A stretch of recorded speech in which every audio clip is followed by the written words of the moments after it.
Hello, नमस्कार। Welcome to UPSC world affairs. No mountain और ocean can distance the people who have shared vision, so it's time to drag an elephant dance together.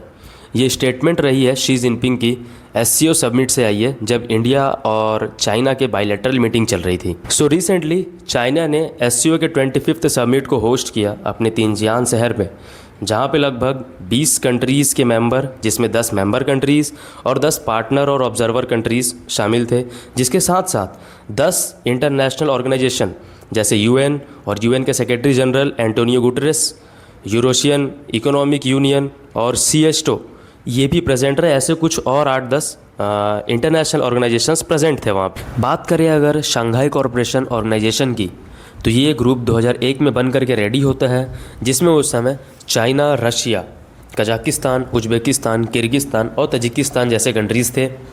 2017 में India और पाकिस्तान इसमें add होते हैं, 2013 में Iran और 2024 में बेलारूस ऐड होकर के इसकी 10वीं कंट्री बनता है।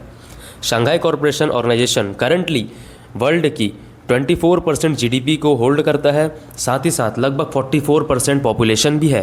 टेररिज्म को काउंटर करना, मेंबर कंट्रीज़ के बीच में इकोनॉमिक टाइज़ को बढ़ाना, प्रॉस्पेरिटी को बढ़ाना, साथ ही साथ कल्चरल टाइज़ को इम्प्रूव करना और ज्योग्राफी को बढ़ाना म्यूचुअल रिस्पेक्ट के साथ, इस ग्रुप का कुछ ऑब्जेक्टिव में से एक है। नाउ विदाउट वेस्टिंग टाइम मैं सीधा टॉपिक पे आना चाहूँगा कि क्यों इस साल का जो समिट रहा वो इंडिया, चाइना और रशिया तीनों कंट्रीज़ के पर्सपेक्टिव से बहुत ज़्यादा अहम हो जाता है। और साथ में जो RIC ट्रॉइका की बात चल रही है उसके हिसाब से भी देखा जाए तो ये बहुत ज़्यादा अहम दिखाई दे रहा है, क्योंकि एससीओ समिट का जो तिनजियान डिक्लेरेशन है वो एक तरफ है और चाइना इंडिया की बायलैटरल मीटिंग, इंडिया रशिया की बायलैटरल मीटिंग वो दूसरी तरफ है। President Xi Jinping and prime minister Narendra Modi की बायलैटरल मीटिंग में ये आउटकम निकल के आया है कि इंडिया और चाइना का जो ट्रेड इम्बैलेंस है, ट्रेड को इम्प्रूव तो करना ही करना है, साथ ही साथ जो ट्रेड इम्बैलेंस है, इंडिया का जो इंपोर्ट बहुत ज़्यादा है उसको कम करना है, चाइना से इन्वेस्टमेंट ज़्यादा आएगा,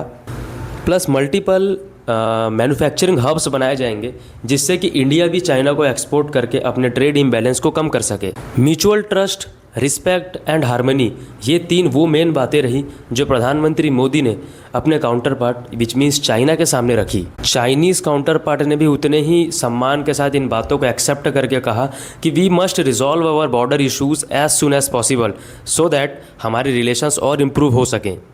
जैसा कि पिछले वीडियो में भी मैंने बताया, कैलाश मानसरोवर की यात्रा का स्टार्ट होना, वीज़ाज़ के अप्रूवल में रिलैक्सेशन का आना, साथ ही साथ टेररिज्म को कॉम्बैक्ट करने के लिए भी दोनों कंट्रीज़ ने आगे बढ़ कर के काम करने की बात कही है। तो इन सब से ये समझ में आ रहा है कि हम वेस्ट के जो टैरिफ वॉर चल रहा है अभी, खास करके ट्रंप का, हम उसको साइडलाइन करके इंडिया अपनी स्ट्रेटेजिक ऑटोनॉमी को ज़्यादा शो कर रहा है और ये शो कर रहा है कि हम किसी एक कंट्री पे डिपेंडेंट नहीं है अपने एक्सपोर्ट्स के लिए। मल्टीपल चैनल्स को हम खुद क्रिएट कर सकते हैं। बात करें इंडिया रशिया के बायलैटरल मीटिंग की, तो भारत ने सीधा से कह दिया है कि हम जो ऑयल ट्रेड कर रहे हैं आपस में, हम उसको और बढ़ाएंगे। वेस्ट भले ही जो भी करे, कितना भी हिपोक्रेटिक हो करके हम पे सैंक्शंस लगाए, चाहे टैरिफ लगाए, हमारा जहाँ भला होगा, जहाँ नेशन का इंटरेस्ट होगा, वहाँ भारत पहले खड़ा होगा। ये पूरी तरीके से हमने सिग्नलिंग दिया है। दूसरी बात अगर करें तो जो चेन्नई से व्लादिवोस्तोक का जो ट्रेड रूट है, हम उसको जल्दी से जल्दी और फास्टन इम्प्रूव करने की बात कहें। अब चाहे वेस्टर्न ब्लॉक कितना भी चिल्ला ले कि इंडिया सबसे बड़ी डेमोक्रेटिक कंट्री है, उसको चाइना और रशिया जैसे अथॉरिटेरियन रेजीम के साथ इतना इंगेज नहीं करना चाहिए।